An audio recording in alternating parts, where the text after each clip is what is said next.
మా వంట అయిందా? ఇంకా లేదు, కాసేపటికి అయిపోతుంది, అవగానే పిలుస్తా. మా ఇవాళ ఏం వండుతున్నావు?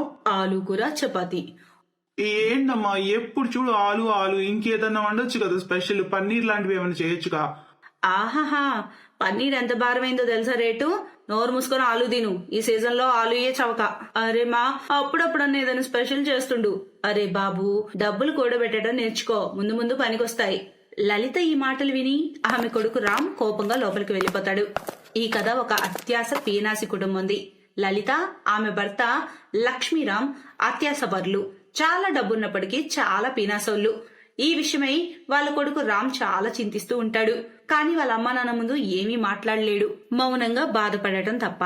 అలా ఒకరోజు, మా చాలా ఆకలిస్తుంది, ఏదైనా తినడానికి పెట్టు, పొద్దుటే ఆలు పరోటా ఒకటి ఉంది, వెళ్ళి తిను. ఒక్క పరోటానమ్మా? మొత్తం నేను ఎలా తినాలి, నాకు అరుగుతుందా?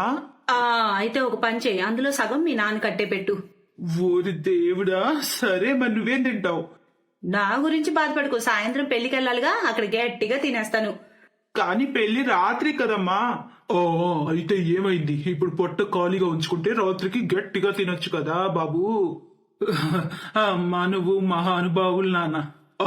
బాబు అవును, ఆ విషయం మాకు కూడా తెలుసు, కానీ ఆ విషయమే మేము ఎప్పుడు గర్వపడలేదు, గర్వం చూపించలేదు. పెద్దయ్యాక నువ్వు కూడా మా అలాగే గొప్పోడి అవ్వాలి, సరేనా? సరేనా? లలిత లక్ష్మీరామ్ ఆ రోజు ఏమీ తెలియలేదు, కానీ రాత్రి పెళ్లిలో మాత్రం పేగలదాకా తిన్నారు. అది చూసి రామ్ కి చాలా సిగ్గేసేది. కానీ వాళ్ళ అమ్మా నాన్నల స్వభావం మార్చలేనని అతనికి తెలుసు. అలా కాలం గడుస్తూ పోయింది. ఇప్పుడు రామ్ పెద్దవాడైపోయాడు. అతను రష్మి అనే అమ్మాయిని ప్రేమించడం మొదలుపెట్టాడు. కానీ అసలు సమస్య ఏమిటంటే రష్మి ఒక పేదింటి పిల్ల. రష్మి, కాఫీకి వెళ్దామా? వెళ్దాం, చాలా రోజులైంది మన ఇద్దరం కాఫీ తాగి. ఈ రోజు ఏబిసిడిలో నీ కాఫీ టేస్ట్ చూపిస్తాను. అరేవా, పద, నాకు కూడా ఏబిసిడిలో కాఫీ టేస్ట్ చూడాలనుంది. రామ్ రష్మిని తీసుకుని పెద్ద కాఫీ షాప్ అయినటువంటి ఏబిసిడికి వెళ్తాడు. ఆ ఇద్దరు కాఫీ షాప్ లో ఒకరి చేయి ఒకరు పట్టుకుని మాట్లాడుకుంటూ ఉండగా రామ్ అక్కడ వాళ్ళ అమ్మా నాన్నలు పెద్ద పెద్ద సంచులేసుకొని రావడం చూసి షాక్ అవుతాడు. అమ్మా నాన్న ఇక్కడేం చేస్తున్నారు? ఒకవేళ నన్ను ఇక్కడ చూస్తే నా పరిస్థితి ఏంటి? ఇప్పుడు ఏం చెయ్యాలరా దేవుడా? వాళ్ళ అమ్మానాన్ని అక్కడ చూసి ఏదో వెతికే సాకుతో టేబుల్ కింద దూరతాడు రామ్. అక్కడ రష్మి లలిత లక్ష్మీరామ్ను గుర్తుపడుతుంది. చూడు మీ అమ్మ నాన్న, చూడు చూడు పైకి రా. రష్మి వాళ్ళని అక్కడ చూసే నేను దాక్కున్నా. ఎందుకు అలా ఎందుకు అంటున్నావు? వాళ్ళని పిలువు, పాపం చూడు బయట ఎంత ఎండగా ఉందో. ఒరే ఓ దేవి, వాళ్ళు వస్తే ఇక్కడ నా వధ జరుగుతుంది, సైలెంట్ కూర్చో. లలిత లక్ష్మీరామ్ వెళ్లిపోయాక రామ్ టేబుల్ కింద నుంచి బయటకు వస్తాడు. తర్వాత రష్మికి విషయం అంతా చెబుతాడు. అది విని రష్మి టెన్షన్ పడుతుంది. ఏమైంది రష్మి, ఏం ఆలోచిస్తున్నావు? ఆంటీ అంకుల్ ఇంత పిసినారోళ్ళైతే మరి నాతో నీ పెళ్లిని అంగీకరిస్తారా అని ఆలోచిస్తున్నాను, కంగారుగా ఉంది నాకు. అదే రేం బొమ్మలు నా ఆలోచన కూడా, కానీ నువ్వేం బాధపడకు, ఏదేమైనా నేను నిన్నే పెళ్లి చేసుకుంటా. రామ్ లలిత లక్ష్మీరామ్తో రష్మి గురించి చెప్తాడు. కానీ వాళ్ళిద్దరికి రష్మి పేదమ్మాయి అని తెలియడంతో వాళ్ళు పెళ్లికి ఒప్పుకోరు. కానీ రామ్ తన నిర్ణయం గట్టిగా చెప్పేశాడు, రష్మినే పెళ్లి చేసుకుంటానని. తర్వాత అతను రష్మిని కోర్టు మ్యారేజ్ చేసుకున్నాడు. పెళ్లి తర్వాత రామ్ రష్మిని తీసుకుని తన ఇంటికి వచ్చాడు. అమ్మా నాన్న, మమ్మల్ని క్షమించండి, నేను రష్మి లేకుండా ఉండలేను. మమ్మల్ని క్షమించండి అత్తయ్య మావయ్య, ప్లీజ్. సరే కానివ్వండి, ఇది మంచిదే, పెళ్లికి ఖర్చు తప్పింది, ఇప్పుడు ఓకే. తన మామ మాటలకు రష్మి షాక్ అవుతుంది. ఈ రోజు ఆమెకు వారు ఎంత పిసినారోళ్ళు అనేది జ్ఞానోదయం అవుతుంది. రష్మికి ఎక్కడో కాస్త కంగారుగా ఉంటుంది. ఇక లలిత లక్ష్మీరాములు రష్మిని కోడలుగా ఒప్పుకున్నారు, కానీ వాళ్ళ మనసులో రష్మి కట్నం తేలేదు అనే లోటు ఎక్కడో ఉంది. అందుకే వాళ్ళు ఎప్పుడు రష్మిని నీచంగా చూస్తూ ఉంటారు. అలా ఒకరోజు, రష్మి ఇవి తీసుకో, ఈ రోజు వంటలో పులావ్ చెయ్యి. బఠానీలు ఎంత ఖరీదున్నాయో తెలుసా? మీ ఇంట్లో అసలు ఎప్పుడైనా పులావ్ వండుతారో లేదో మరి. వేదోలు కదా, అయినా ఈ డబ్బున్నింట్లో నీ పెళ్లి జరగడం నీ అదృష్టం తెలుసా? లలిత మాటలు విని రష్మి రామ్ కి చాలా బాధ వేస్తుంది. కానీ ఆ టైంలో వాళ్ళు సంయమనం పాటిస్తారు. రష్మికి మెల్లగా లలిత మారుతుందిలే అనిపిస్తుంది, కానీ లలిత మైండ్ లో వేరే నడుస్తూ ఉంటుంది. మరుసటి రోజు, అరే రాంబాబు, ఒక మాట చెప్పాలి నీతో. హామా చెప్పు. ఆ శివ టూర్ ట్రావెల్స్ వాళ్ళు ఉన్నారే, వాళ్ళు ఆఫర్ పెట్టారు, తీర్థయాత్రలకు నేపాల్ తీసుకెళ్తున్నారట. డబ్బులు కూడా రీజనబుల్ ఉన్నాయి. అందుకే నేను మీ నాన్న దేవుని దర్శనానికి వెళ్దాం అనుకుంటున్నాం. మరి నువ్వేమంటావు? ఆ మంచిదే కదమ్మా. అయితే నా జీతం వచ్చేదాకా ఆగండి కాస్త, వచ్చాక వెళ్దురు గాని. అరే అప్పటి వరకు ఆఫర్ పూర్తవుతుంది కదా మా, కానీ నా దగ్గర ఇప్పుడు అంత డబ్బు లేదు. అయితే నువ్వు ఒక పని చెయ్యి, రష్మి నాన్న నుంచి అప్పు తీసుకో, మన రెండిళ్ళు ఒకటే కదా. సరిగ్గా చెప్పా కదా నేను. రామ్ బాధగానే హా చెప్తాడు. అతనికి లలిత ఆట కూడా అర్థమైంది. అక్కడ రష్మి నాన్న ఏదోలా డబ్బు అడ్జస్ట్ చేసి రాకేష్కి ఇచ్చాడు. కానీ లలిత ఆట ఇప్పుడే మొదలైంది. నేపాల్ నుంచి తిరిగొచ్చాక లలిత ఏదో ఒక వంకతో రష్మి నాన్న నుంచి డబ్బులు తెప్పించడం మొదలుపెట్టింది. అరే ఏమైంది, మన రెండిళ్ళు ఒకటే కదా.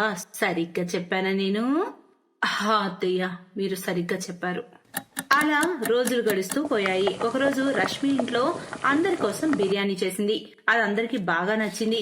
అప్పుడు బిర్యానీ తింటూ, అరే వా కోడలా, చాలా బాగా చేసావు బిర్యానీ. ఎక్కడి నుంచి నేర్చుకున్నావు ఇదంతా? అమ్మ నేర్పింది అత్తయ్య. అరే వా, ఇది చాలా మంచి విషయం. అవును, మీ అమ్మా నాన్న ఇప్పటి వరకు మనల్ని భోజనానికి ఇంటికి పిలవలేదు కదా. ఒక పని చేయి, ఈ ఆదివారం మనందరం వాళ్ళ ఇంటికి భోజనానికి వస్తున్నాం అని చెప్పి బిర్యానీ చేయమని చెప్పు. ఆ బిర్యానీలో బాదం, జీడిపప్పు, పిస్తా పప్పు అన్ని వేసి మంచి రుచిగా చేయమని చెప్పు. సరేనా కోడలా? సరే అత్తయ్య. లలిత మాటలు విని రష్మి చాలా టెన్షన్ పడుతుంది. ఆమెకు తెలుసు తన నాన్న వాళ్ళకి డబ్బులు ఇస్తూ ఉన్న కాస్త డబ్బు అయిపోగొట్టుకున్నాడని. ఇలాంటి సమయంలో మొత్తం కుటుంబానికి బిర్యానీ దావత్ ఇవ్వడం వాళ్ళ నాన్నకు చాలా భారమైన విషయం. ఆమె ఈ సమస్య నుంచి బయటపడే ఉపాయం ఆలోచిస్తుంది. ఇక ఆదివారం వచ్చాక అందరూ రష్మి ఇంటికి చేరుకుంటారు. అక్కడ వాళ్ళు మంచి అద్భుతమైన బిర్యానీ చేసి పెట్టారు. దానిలో కాజు, కిస్మిస్, బాదం అన్నీ ఉన్నాయి. అది చూసి లక్ష్మీరామ్ లలితల ఆనందానికి హద్దే లేకుండా పోతుంది. తీసుకోండి అత్తయ్య, మా అమ్మ చేసిన బిర్యానీ తినండి. ఆ ఎందుకు తినం, వియ్యపురాలు అంత ప్రేమగా వండితే మా కడుపు నిండా తింటాం. మరి చూస్తూ ఉండు. లక్ష్మీరామ్ లలిత బిర్యానీని పట్టుపడతారు. కడుపు నిండా బిర్యానీ తింటారు. ఇంకా చాలా బిర్యానీ మిగిలిపోయి ఉంటుంది. ఒక పని చేద్దాం అత్తయ్య, మిగిలిన బిర్యానీ మనతో తీసుకెళ్దాం, ఇంట్లో ప్రశాంతంగా తినొచ్చు. ఆ మంచి ఐడియా, తీసుకొని పదా. రామ్ ఇదంతా చూసి చాలా బాధపడతాడు. కానీ రష్మి ముఖంలో ఏ దిగులు ఉండదు. మరుసటి రోజు వంటగది నుండి లలిత గట్టిగా అరుస్తుంది. రష్మి, ఓ రష్మి, ఇక్కడ పెట్టిన బాస్మతి బియ్యం ఏవి? ఇక్కడ కాజు, బాదం ఏవి కనిపించడం లేదు. ఏవన్నీయా? ఆతయ్య, నేను అవన్నీ మనతో పాటే మా ఇంటికి తీసుకెళ్లాను. ఆ బియ్యం, డ్రై ఫ్రూట్స్ తోనే అమ్మ బిర్యానీ చేసింది. అదేంటంటే వాళ్ళ దగ్గర డబ్బులు లేవు, అందుకే అన్ని ఇక్కడ నుంచి తీసుకెళ్లాను. అలాగే మన రెండిళ్ళు ఒకటే కదా అత్తయ్య. సరిగ్గా చెప్పానా నేను? ఈసారి లలితకు ముఖం పగలగొట్టే జవాబిచ్చింది రష్మి. ఇంకా అనడానికి ఆమె దగ్గర ఏమీ లేదు. ఇదంతా బయట వంటింటి గుమ్మ నుంచి వింటున్న రామ్ తన భార్య తెలివితేటలకు మనసులోనే నవ్వుకుంటాడు.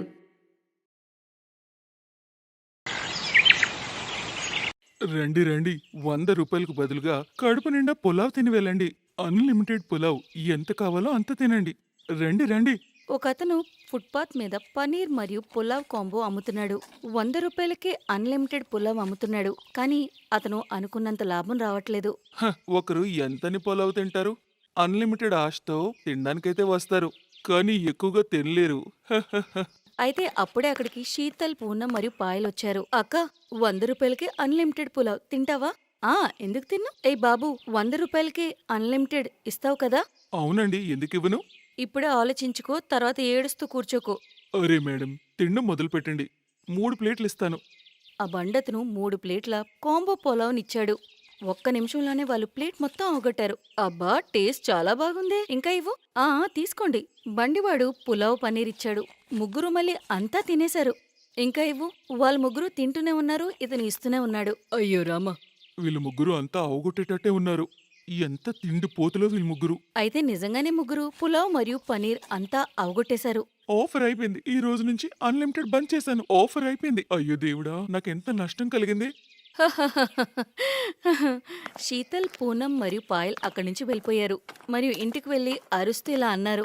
అత్తయ్య, అన్నం వడ్డించండి, మాకు చాలా ఆకలేస్తుంది. శీతల్, పూనం మరియు పాయల్ తిండిపోతులని అక్కడున్న వాళ్ళందరికీ తెలుసు. ఆ ఏరియాలో వాళ్ళు చాలా ఫేమస్.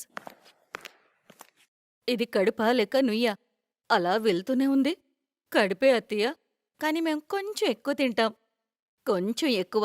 దీన్ని కొంచెం ఎక్కువ అనరమ్మా. ఏంటత్తయ్య, అప్పుడే మీరు కంగారు పడిపోయారా? అంత తిండి పెట్టలేకపోతే మమ్మల్ని ఎందుకు కోడల కింద తెచ్చుకున్నారు? అవునవును, జవాబు చెప్పండి. ఇదిగో వినండి, మీరు మాకు తిండి పెట్టలేకపోతే నేను అస్సలు ఉండలేను. మేము మా అమ్మగారింట్లకి వెళ్ళిపోతాం. శీతల్ భర్త రమేష్ ఇలా అన్నాడు. లేదు లేదు, అందరూ ఏమనుకుంటారు? మీకు తిండెందుకు పెట్టలేం? మీ ముగ్గురు ఇక్కడే ఉంటారు మాతోనే. కాని ఆ రోజు నుంచి ఆ ముగ్గురికి తిండి పెడుతూ పెడుతూ ఆ ముగ్గురు కొడుకుల పరిస్థితి చాలా ఘోరంగా తయారైంది. విమల మనసులో ఆ ముగ్గురిని తిట్టుకుంటుంది. మన జీవితాలు ఎంతో సుఖంగా ఉండేవి. అనవసరంగా ఈ ముగ్గురిని ఇంటికి తీసుకొచ్చాను. ఇప్పుడింక రోడ్డు మీద అడుక్కోవాల్సి వస్తుందేమో అనిపిస్తుంది. ఆమె ఆ కోడలతో చాలా ఇబ్బంది పడుతుంది. విమల టెన్షన్కి కారణం ఆ ముగ్గురు కోడళ్లే కాదు. విమల చెల్లెలు సర్ల ఆ పక్కనే ఉండేది. సర్ల విమల కన్నా ధనికురాలు. రోజూ విమల ఇంటికి వచ్చి ఇలా అనేది, విమల, ఆ ఊరు చివరున్న ఆ స్థలం కొనాలనుకుంటున్నాను. నువ్వేమంటావ్? ఆ, కొనుక్కో. హాహాహాహా. డబ్బెంత ఎక్కువైపోయిందంటే అసలు ఎక్కడ ఖర్చు పెట్టాలో కూడా అర్థం కావట్లేదు. వెళ్ళు విమల, నాకోసం కొంచెం టీ తీసుకురా. విమల టీ చేసి తెస్తుంది. ఇంట్లో పాలు తక్కువగా ఉన్నాయా? నేను కొంచెం పాలు ఎక్కువగా ఉన్న టీయే తాగుతాను. పేదరికం అలవాటు లేదు కదా. విమల అన్నిటికంటే తన చెల్లిని చూసి ఎక్కువ టెన్షన్ పడేది. ఉదయం నుంచి సాయంత్రం వరకు ఈ ముగ్గురు తిండిపోతులకి వంట చేయడం, మరియు సాయంత్రం ఈవిడదెప్పుడు వినడం. ఏం జీవితం నాది! ఇవన్నీ ఎక్కడికక్కడ వదిలేసి నేను వెళ్ళిపోతాను. చాలా దూరంగా వెళ్ళిపోతాను. విమల ఎప్పుడూ కోపంతోనే ఉండేది. అందుకే వాళ్ళ కోడలతో కూడా స్నేహపూర్వకంగా ఉండలేకపోయేది. విమల ఒక్కరితే రోజంతా పనిచేసుకోవాల్సి వచ్చేది. అక్కడ ముగ్గురు కోడళ్ళు కూర్చొని కబుర్లు చెప్పుకునేవారు. విమలాకి అది చూసి ఒళ్ళు మండేది. కాని పాపం విమల ఏం చేయగలదు? అలాగే విమల రోజులు గడిచాయి. ఒకరోజు సరళ పార్టీకి ఇన్వైట్ చేసింది. విమలా, సాయంత్రం మా ఇంట్లో పార్టీ ఉంది. నా స్నేహితురాళ్ళందరూ వస్తున్నారు. నువ్వు కూడా రా, కొంచెం ఏమైనా తిందువు. సరే సర్లా, నేను వస్తాను. సర్లా స్నేహితురాలతో స్నేహం కుదిరితే కాసేపు మాట్లాడుకోవచ్చని విమల అనుకుంది. కాని సర్లా వేరే మూడ్లో ఉంది. విమల సర్లా పార్టీకి వెళ్ళింది. అక్కడ వెళ్లి చూస్తే ఆమె స్నేహితురాళ్ళందరూ ఖరీదైన చీరలు కట్టుకుని కూర్చున్నారు. సర్లా, తిను మీ అక్క? హా, తిని నా పేద అక్క. చూస్తేనే తెలిసిపోతుంది. ఏమనుకోవద్దు, ఆవిడ్ని మనకి సర్వ్ చేయడానికి పిలిచాను. విమల, పద అందరికీ వడ్డించు. నేనేమైనా నీ పని మనిషినా? ఆ, పని మనిషి లాంటి దానివే కదా. ఆయన మా ఇంటి పని మనిషి కూడా నీకున్న డబ్బున్నదే.